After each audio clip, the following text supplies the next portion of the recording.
What's up, Danny? Welcome. This is the... God damn it, Danny. Yes, I'm sorry. I said that very quietly. I Read Comic Books podcast. Yeah, the new show. It's just ASMR. This is the I Read Comic Books podcast. I am your host, Mike Rappin. Also want to tell you we have a PS5. We're giving away a PS5 as well as we'll be combing our microphones so that you can feel those. Oh god. Sanders gonna hate this. I know Sanders kicking my ass.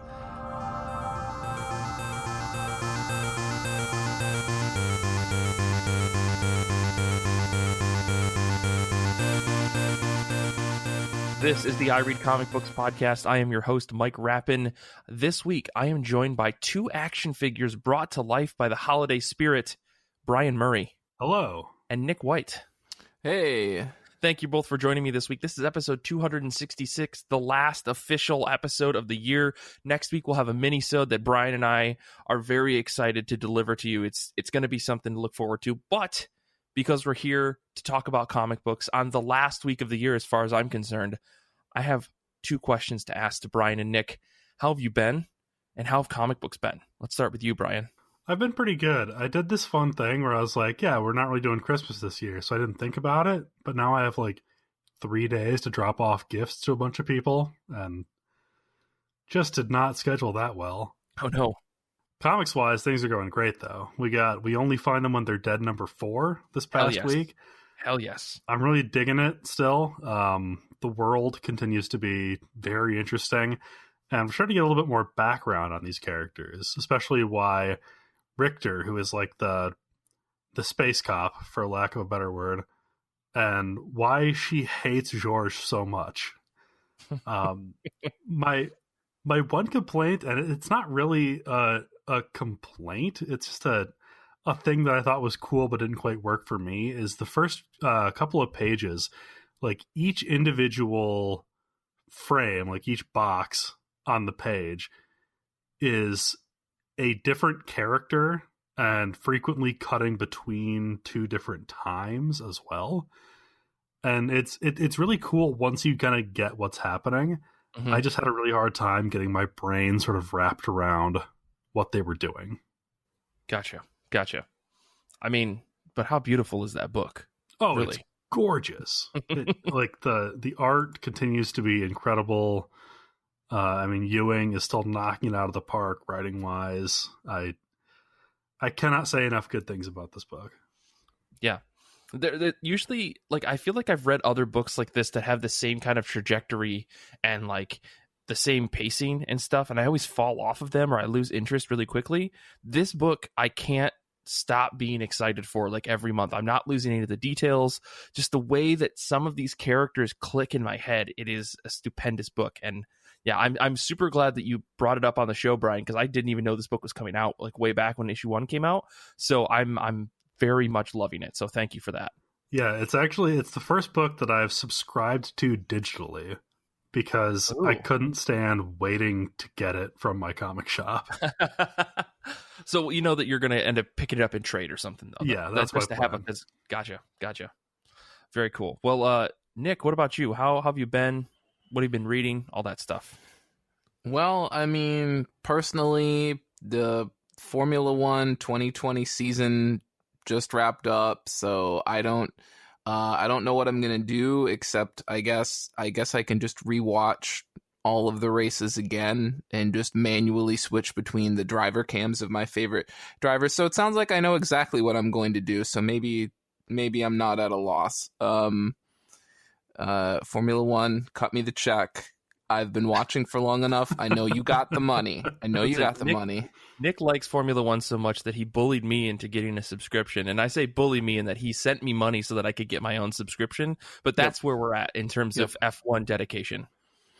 Yeah. Thank you. That's exactly right. So send me that Formula One money. In terms of what I've read, I'll just briefly say, again, I did read the first volume of the Bloodborne comic from Titan. Mm-hmm. Titan has really, I think it's so hard these days to really carve out an identity or sort of your own corner in comics in terms of like, this is who we are, this is what we do. But Titan has very much been like, look, we really like licensed stuff. That's kind of what we've gotten into. And then further beyond that, I think they've really said, we're really interested in doing video games. And obviously Dark Horse also kind of has part of that market cornered, but I think they've got some deal with EA. So of course they've got a big thing going on there. That said, if you like Bloodborne, visually, this book is just pitch perfect from Alice Scott and Peter Kowalski. Kowalski's artwork is just absolutely stunning.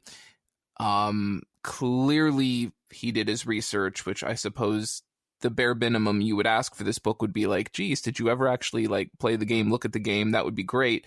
But it's just pitch perfect, spot on. The costumes, the characters, the monsters, the dilapidated castles and buildings, just everything's perfect. I really enjoyed that. I think I'll be reading volume 2. I'll also briefly say I read Rye number 10, which apparently is the last issue. Although this is kind of a misnomer that I wish I would stop seeing everywhere.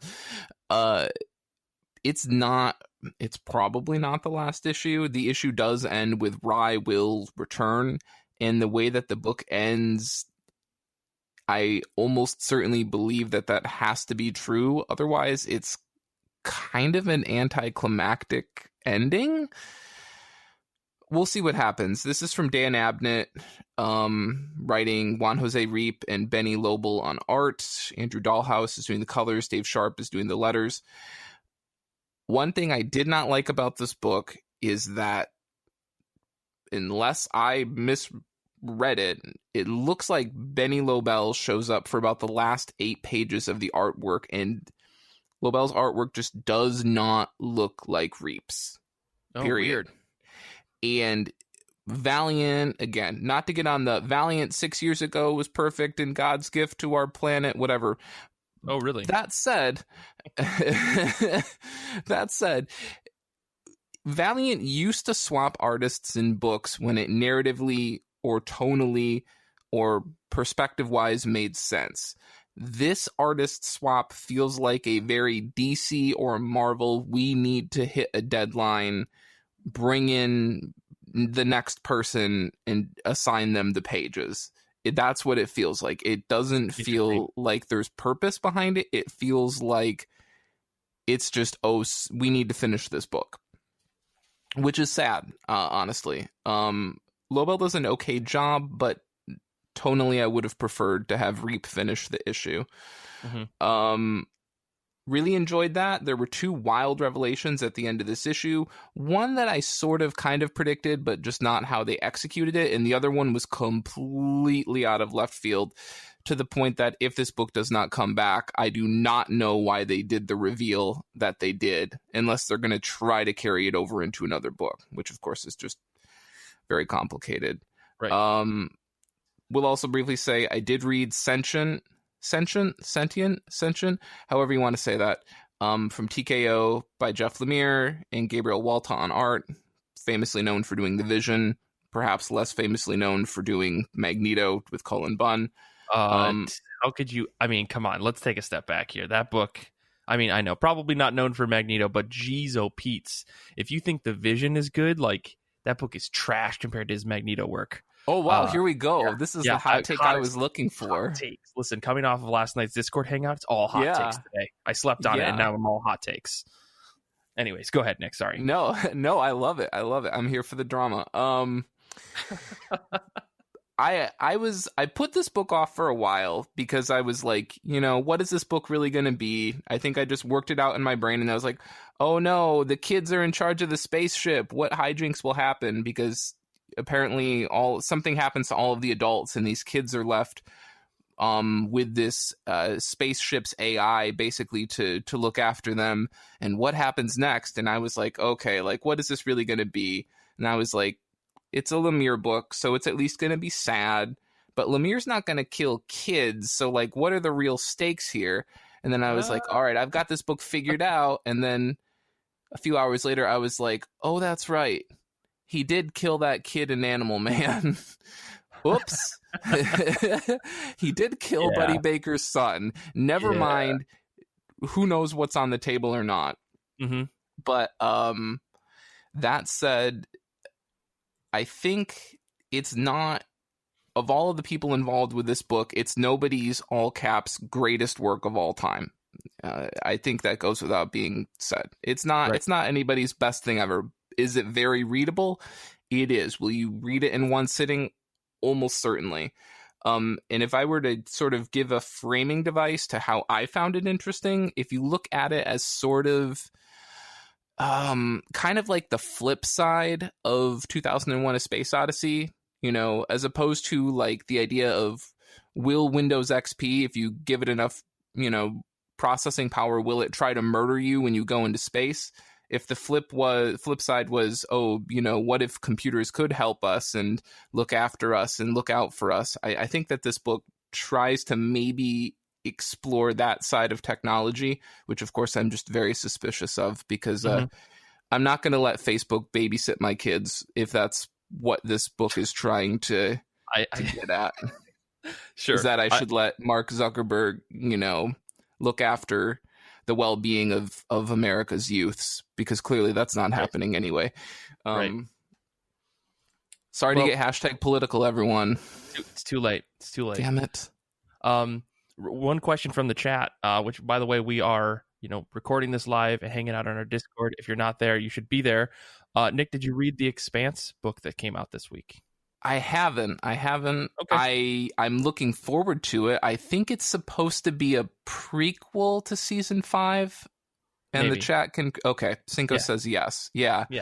So I'm looking forward to that. It's always interesting with books like this to see if they really are given a lot of narrative room to work with, or if it's somewhat like Star Wars books where, you know, Disney and Marvel very carefully kind of carves out a little corner, you know, and says, work within this space. Please don't kill Han Solo.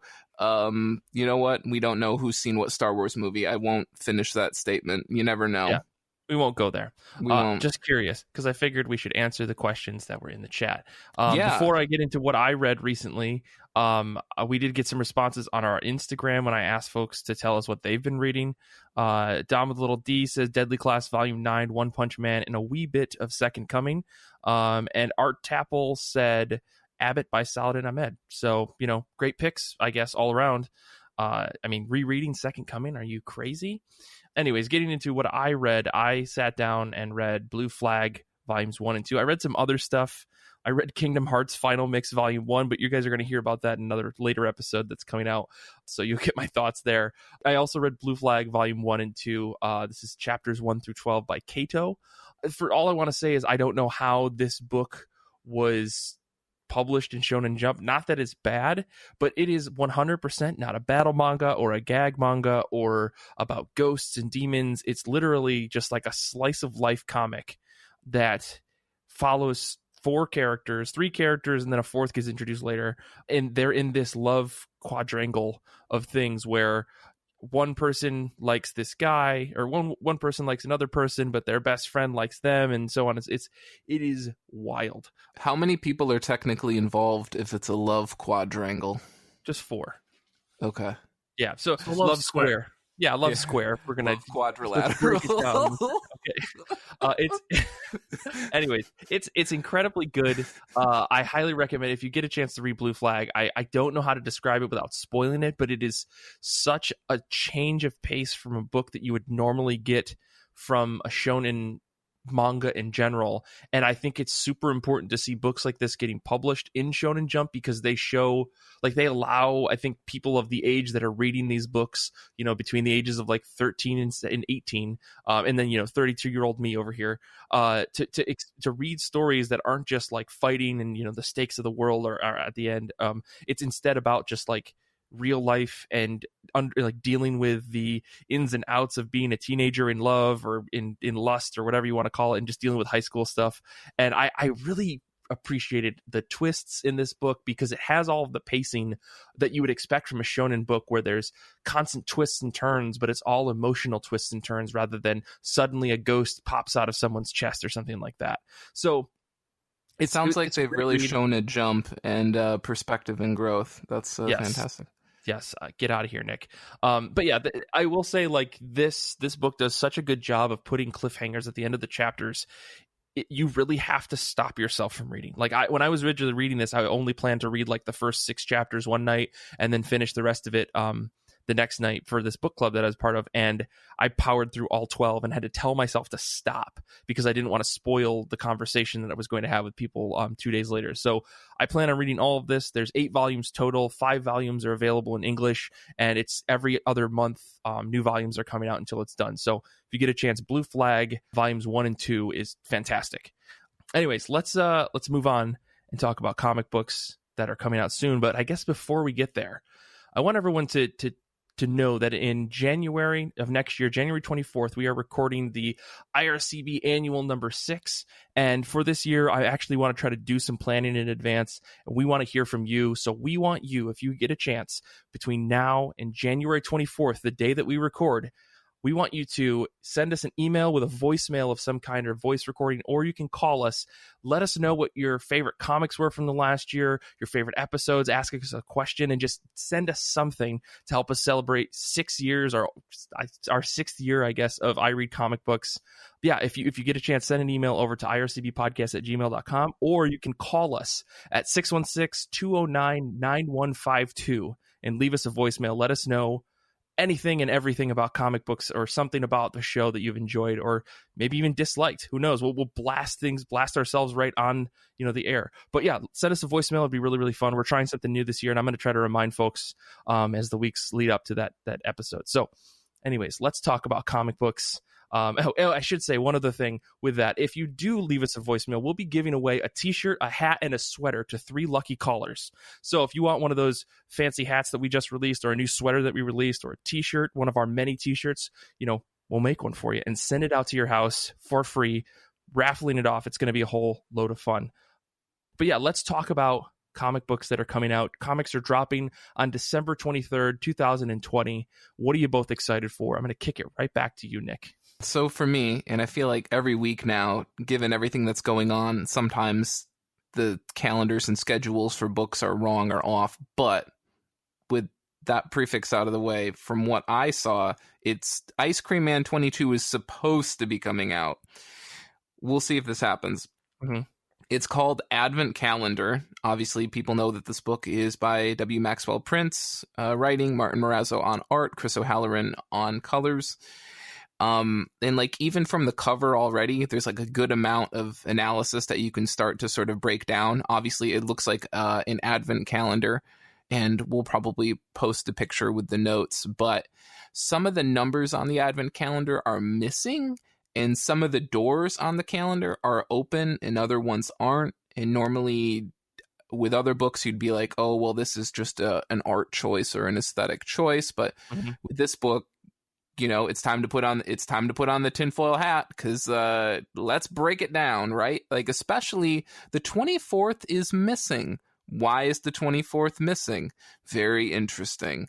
This is the sort of stuff that my overactive brain eats up for dinner. So I love it. I love it. I love it. So yeah, like I said, the beauty of this is that you can see the cover, you can see the title, and you already have an idea of the sort of like form that Prince is going to play with. We're probably going to break down all of the different, the 25 days or something like that. Ice Cream Man Meets Christmas sounds terrifying. I just want to say that. Is he going to kill Santa? He's probably going to kill Santa, or he's going to convince the kids in a house to kill Santa, like to immolate Santa as he comes down the chimney. Mm-hmm. I don't know. If I've predicted this, W. Maxwell Prince, I'm sorry. I don't think you and I we've been reading through this series through the minisodes, and I don't think we've come close to predicting anything right. So no, keep trying. No, it's always been miles ahead, worse than we could ever imagine. Exactly. Also, I just want to throw this in. This was also part of the solicit that I'm about to read, and it shows you how different of a time and a place it was when this was written. Quote, all caps, Hollywood News. Universal Content Productions, UCP, is developing an Ice Cream Man adaptation for the short-form streaming platform, you guessed it, Quibi. According to an exclusive scoop from Deadline, it's set to debut in 2021.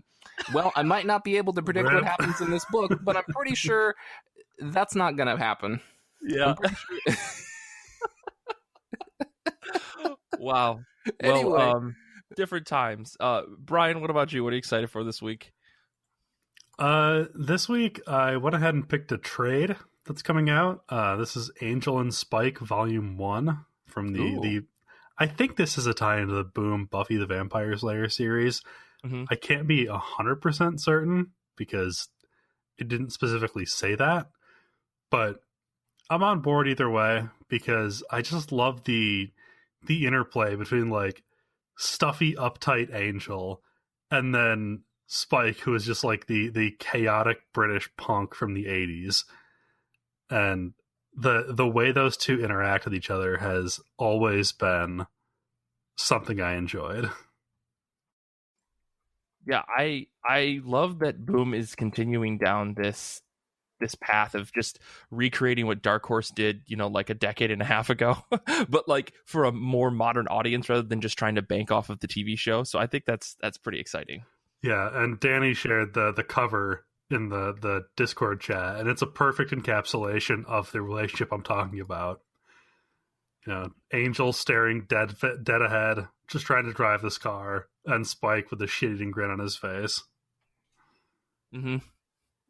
That's the Angel and Spike that I remember from the show. Anyways, yeah, so that's exciting. I'm gonna drop 2. I didn't realize one book was coming out, so thank you to folks in the chat for reminding me. I'm picking 2 books this week, breaking my own rules. Since it seems like the last couple weeks people have been, at least one person's picked 2 items, and we're not going back to this, but nonetheless, I have to mention both of these. My first pick is Excalibur number 16, Tini Howard, Marcus Toe, with Apocalypse. Okay, so let me just say, this is a full spoiler for the end of X of Swords, so if you haven't read X of Swords, I'm 100% going to spoil the end of X of Swords. Picking 2 books, spoiling other books. Exactly. Mike is a bad boy this week. Oh, excuse me. Sorry, VG. VG said that I should be calling this 10 of Swords, whatever. I regardless, all I'm saying is spoilers. And with Apocalypse gone, things are changed. That's pretty much what the premise of this issue is. I'm here for it. I'm ready to see what Tini Howard's going to do now that this big 10 of Swords thing has ended, and we get to go back to Betsy Braddock trying to figure out how she's going to kick everyone's ass as Captain Britain.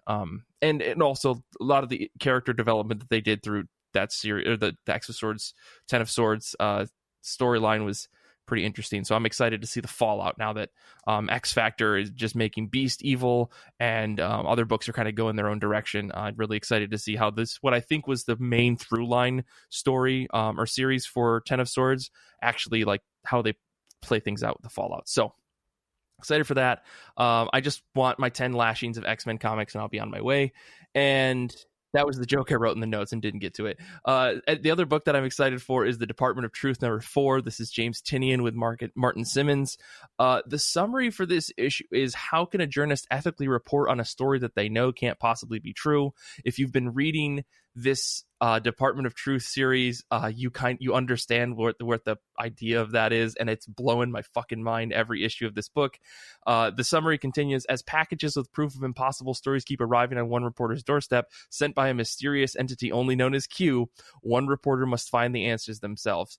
The thing that I love about this book is how on the nose it is about everything it's talking about. Like, they're not trying to say, oh, there's this anonymous person on the internet named W who's saying all this. No, he's just straight up calling out, like, Yeah, they're just straight up calling out flat earthers and JFK assassination conspiracy theorists. Like, it is so fantastic to see Tinian just attack these conspiracy theories head on with his own massive twist on the entire thing.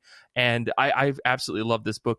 I'm extra excited because Elsa Chartier is going to be doing an issue of this book in the future, and she's been talking about it on Twitter, and I'm super hyped. But nonetheless, this book is incredible, and it'll drive you a little bit crazy just how fantastic it is and on the nose it is. So yeah, Department of Truth number 4 is my go-to. Anyways, let's take a quick break, and when we come back, we're going to be talking about our Goodreads book of the month, Farmhand Volume 1. So we'll be back in just a second.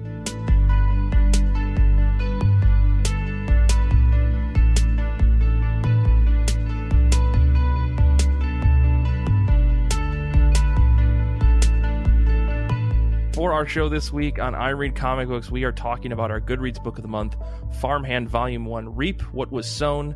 This is written, penciled, and inked by Rob Guillory, with colors by Taylor Wells, letters by Kody Chamberlain. This volume contains issues number 1 through 5, originally published by Image Comics. Quick summary of this book.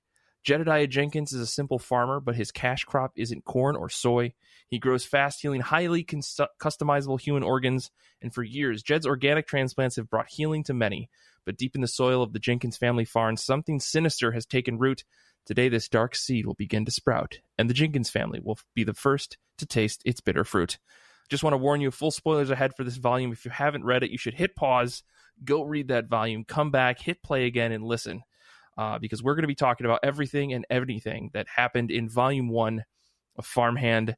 Brian, Nick, what did you guys think of this volume from Chew co-creator Rob Guillory?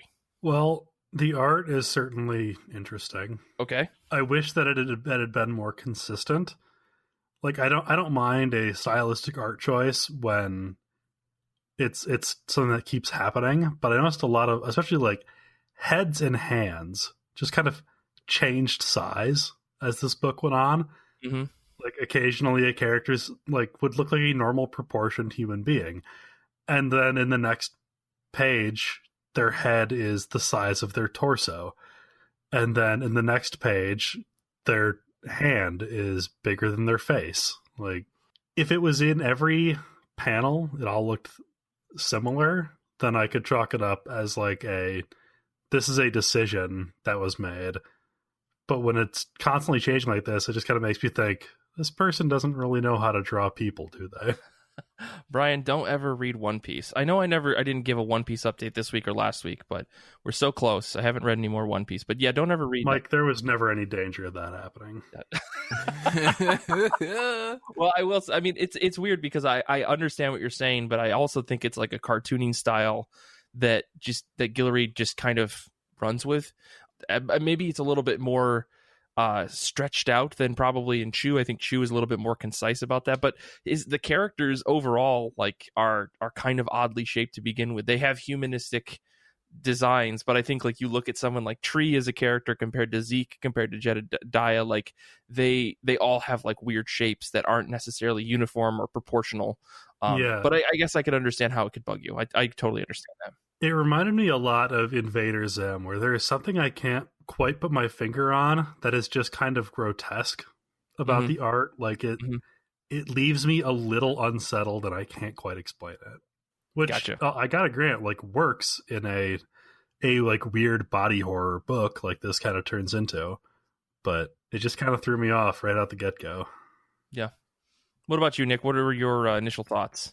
Well, this is the second time I've read this book. I know that at least Mike and I met Rob at C2E2 last year and got to briefly talk with him. And by briefly talk with him, I mean, I liked you. Can I buy your new book? Will you also sign it? So it was, I mean, really a great conversation. I'm sure Rob appreciated it and remembers it.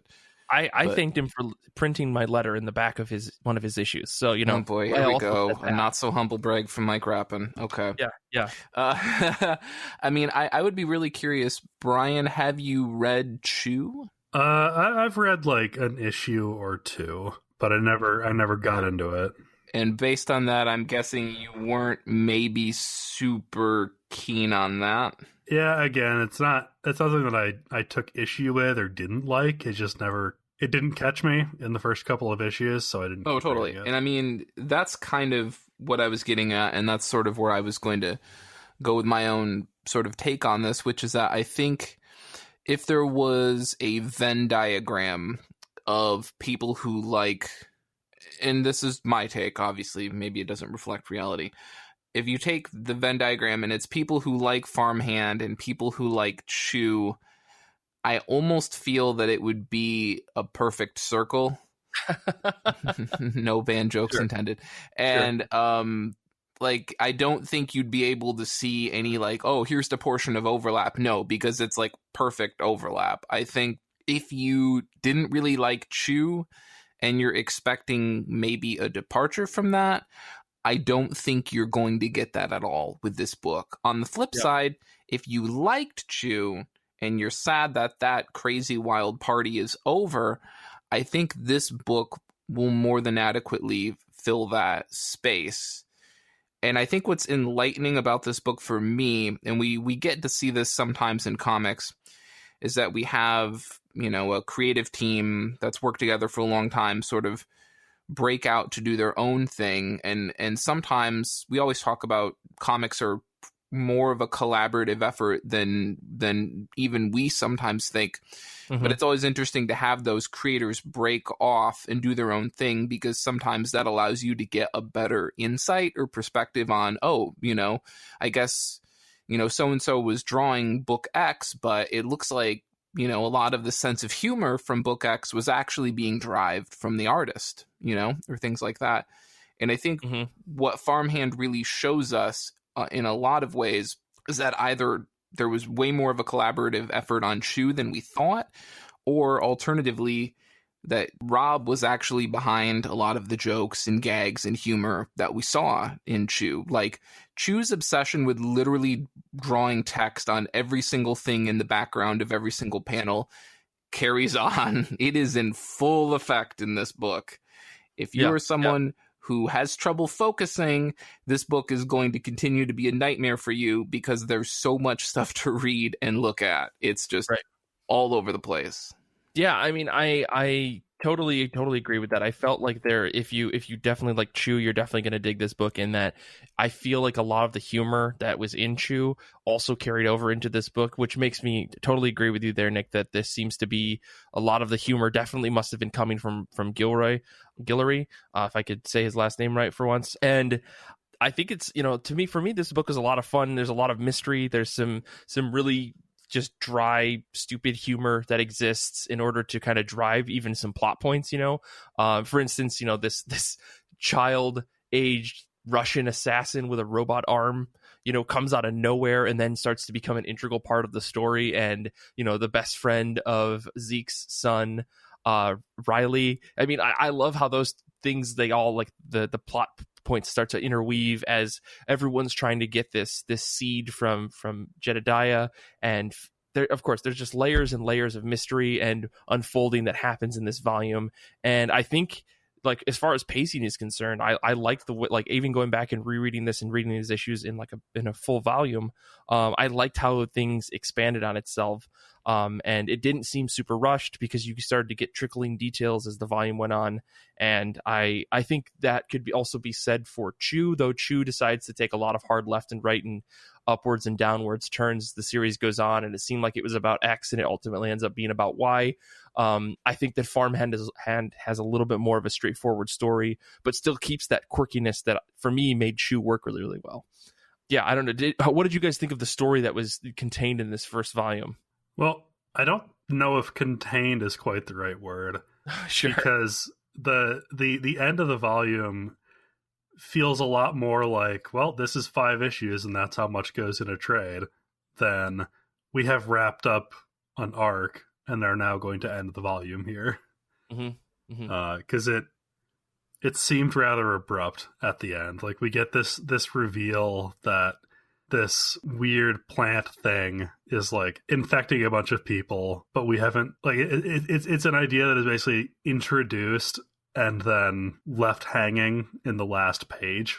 Mm-hmm. I would have liked more of a conclusion to the volume.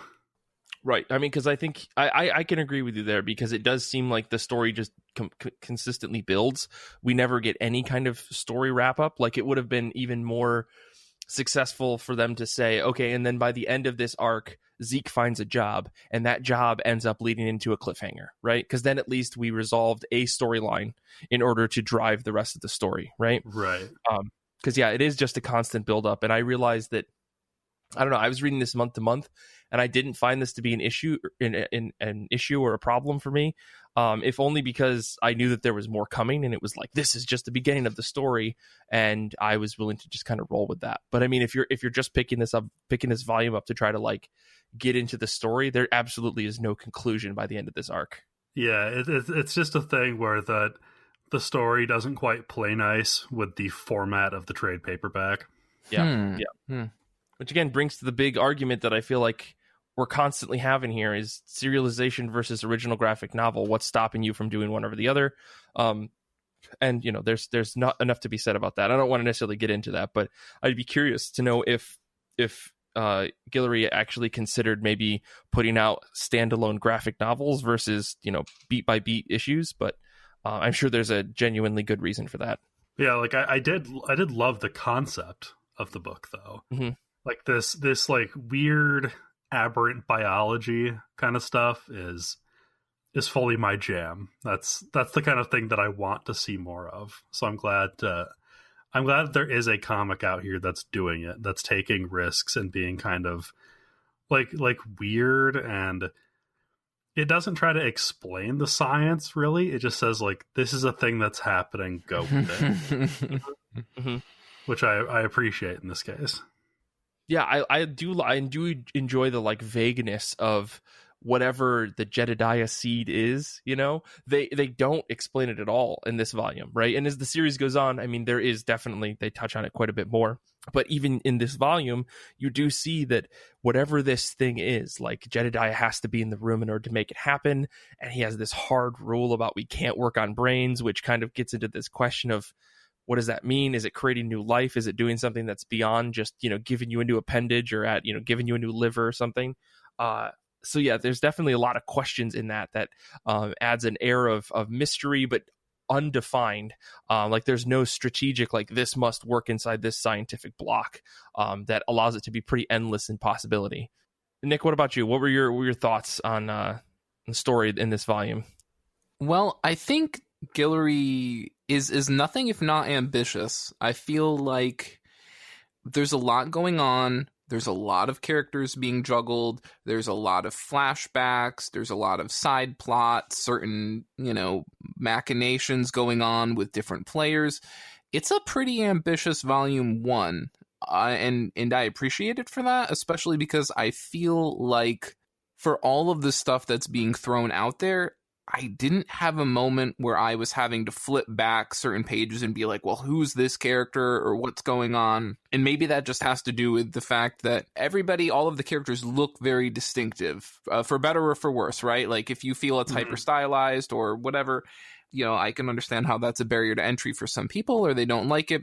But you're not going to confuse one character for another in this book. Like, that is the one thing that is not going to happen. And so right. I felt, despite there being a lot of side plots, flashbacks, family history to delve into, local city history to delve into, somehow I felt there was a really strong through line that kept me reading. And so I appreciated that.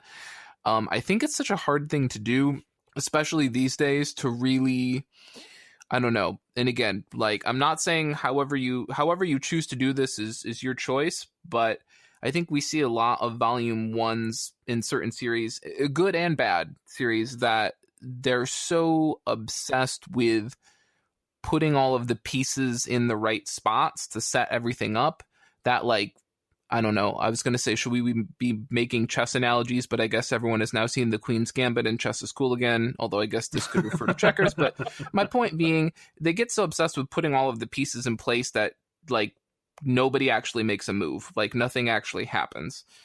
And I feel like this book manages to really thread the line between setting up a solid foundation for subsequent volumes while at the same time keeping you reading with eventful moments that are actually, you know, building throughout this first volume to keep stringing you along, instead of being like, just give me a little longer, you know, and putting up like a, you know, a you know, like men at work sign or something like that, and being like, just hold on, you know, it doesn't look great right now, but next volume things will look better.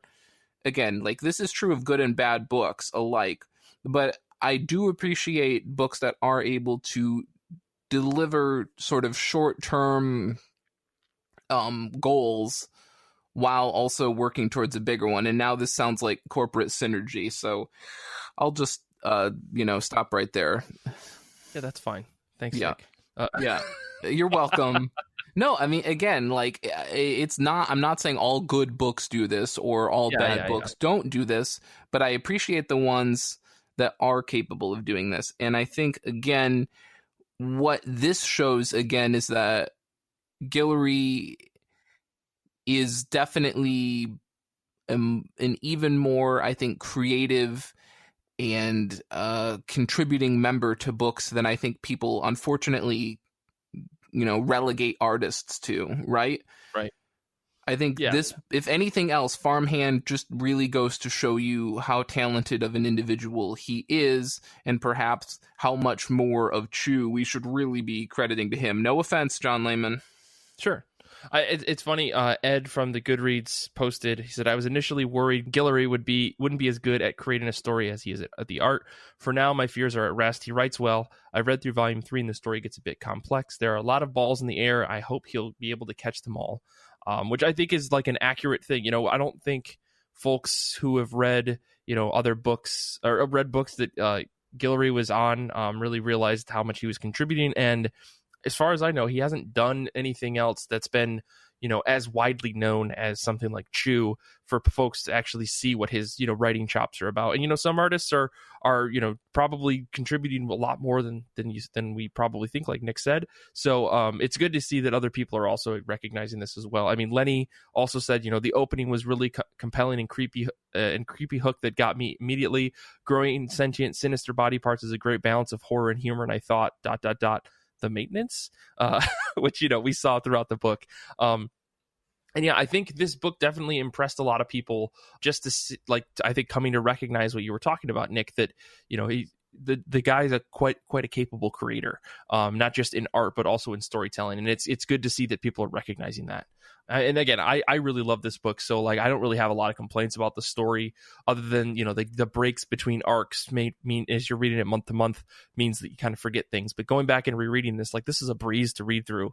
I don't know if you guys felt the same way. Like, it was a lot of information that gets dumped into you, but also it's not a book that makes you stop and really read through all of the pages, you know, for mountains of text and stuff. I think it was a really good balance of information as well as storytelling to keep a good pace going as the book went on.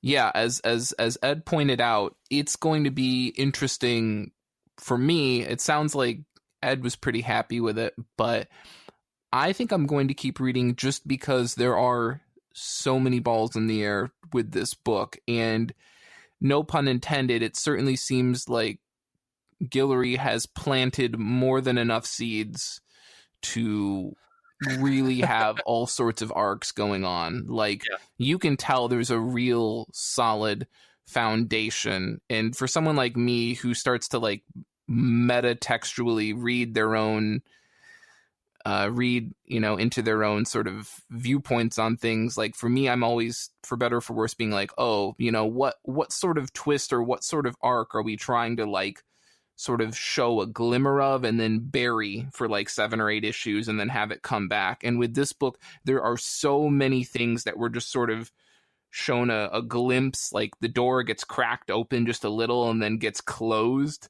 And so for me, it's like, I don't even know which one of these to sort of be like, all right, I'm going to keep my eye on this, because I think this is going to be the thing that's going to be relevant down the line. There's just too many of those things to watch, which is kind of exciting. Exactly. But it's only a positive if they do actually come back to all those things. Yeah. Which is interesting because I think, even after reading Up to Date, like some of that stuff we're still waiting on. But I also interesting. We're still waiting on when it came to Chew, and everything didn't get fully delivered until, the end of volume 9 or 10, or 12 or whatever, however the last volume of Chew was. So like, I think, and I don't mean to necessarily keep comparing it back to Chew, but again, I think the comments we made before about how it seemed like, Guillory definitely was probably contributing a lot more to the story than we thought, definitely makes sense given the complexity of this book just in the first arc. But yeah, all that being said, did you guys have any favorite moments from this book that you thought really hit, or like the comedy worked, or the development of something worked really well? Definitely all of the wild mutation stuff was super interesting to look at. I thought that the Guillory's talent for drawing the grotesque definitely is there. Also, as a minor thing that's just constantly unsettling, like plants bleeding all the time. I don't know what it was, but on some level, more than it should be, that was deeply weird and really fucked up. That I watched Invasion of the Body Snatchers, the original, or not the original, but the copy that came out in the 70s or whatever, starring Donald Sutherland, and for some reason that movie came to mind when I was rereading this because of there's a moment in that movie where there's just this fleshy flower that they focus in on as it's like birthing a human shape out of it to basically be someone's clone. And it made me want to throw up and die as I was watching the movie. And then I was seeing bits and pieces of this where like there's the finger bushes or the scalp bushes or something like that, and they shave the hair. It's like, plants shouldn't have hair. Plants don't have hair. Why? This is the most disgusting thing. But to me, like that, the gross out weirdness thing kind of comes with the territory when you're reading a book, that Guillory is illustrating, in my opinion. Yeah, no, absolutely. Like, I eagerly await Rob Guillory's office drama series that doesn't involve anything, being dismembered or any other elements of body horror. But it's always interesting when we have an artist or even a creator who's largely known for one title and has largely spent a large amount, just keep saying large, Nick, has spent, a great amount of their career on that title. It's always sort of interesting to see that next step for them. And so for me, that was kind of one of the more enjoyable parts of this work, was to actually get to see that progression or change happen. Gotcha. Brian, what about you? Any particular moments that stood out for you in this volume? There was one line when Riley is making friends with Mikhail, and his sister says, oh God, what was it? I wrote it down so I wouldn't forget, and then I forgot. Sister calls Mikhail a psycho, and Riley says, Mikhail's not a psycho, he's angst-ridden. It's just like, that line cracked me up, because that was like also me in high school. Like, oh, can I also say the eyeball in the dirt, that also probably shouldn't have made me as unsettled as I was, but that was very weird and very fucked up. Yeah, I think that there's definitely a lot of moments in the farm with just things in the background. Like it's childish, it was immature, but there's a clip of or a panel of these guys. Yeah, the melon patch, and I was just like, of course, we have to have at least mentioned that, right? But one thing that I actually, on my second reread of this, I thought was really interesting was, Jedediah replaces that woman's nose. And I think that's kind of that scene I thought was really well done, because there is sort of this side of Jedediah who's kind of very prideful, and he's got something happened that allowed him to have control over this seed, and no one really knows what. But he also is actually I think, genuinely trying to help people. Like, I don't think that there's anything nefarious behind what he's doing. It's just, of course, the bad things are happening to him, like a good, trauma movie where I guess people have good intentions and it's evil. Or that's not how trauma movies work. But I think that scene with Jedediah trying to help this woman by giving her a new nose kind of showed that side of him where he's genuinely trying to help people, right? Like, he gives Mikhail a new arm and because he's genuinely trying to help the kid. And he says to him, like, we started things like this because, folks like you who have been in an area where, war has ravaged you and you've been injured and stuff, we want to help you. And I think that that's a really kind of nice thing to base things off of. But as you read the book, that nicety really, really goes away, even in this first volume, because you can tell that there's definitely a lot more going on under the hood. But I like that scene to try to show a nicer side of Jed's character, because without that, you would just think that he was doing this for profit or for power or for something else. And it seems like there definitely needs to be an unraveling of that character to understand either what happened or why he has control over this seed. Because, as I said before, there was kind of talk between, Mrs. Thorne,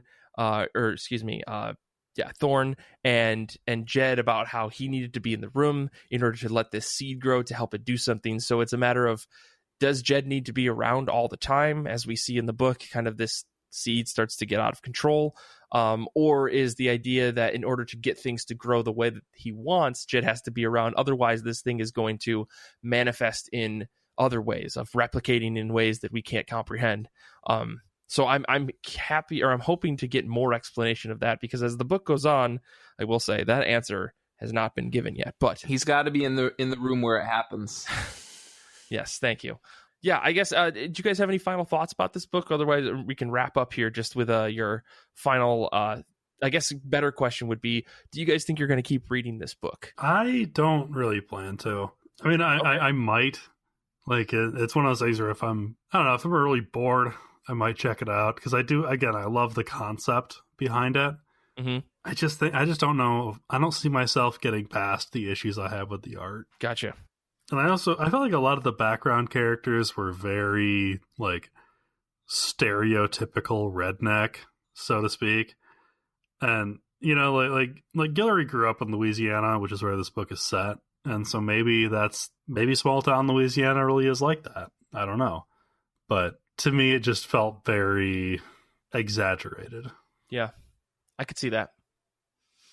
What about you, Nick? You think you're going to keep reading this book? Yeah, I think so.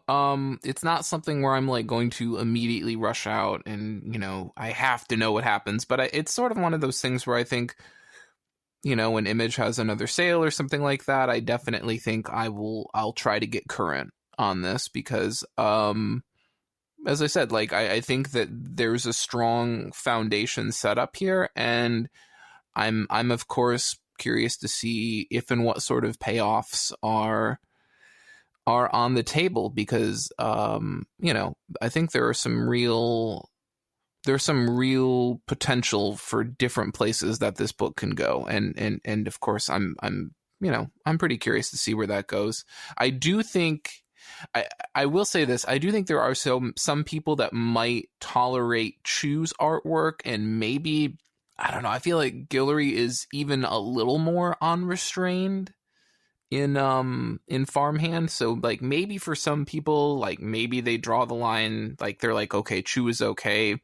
I don't know about Farmhand, but I don't know. It was just something I was kicking around, but I think for the most part, as I said before, the best thing I can say is if you liked Chu, I think you're going to be more than okay with this book.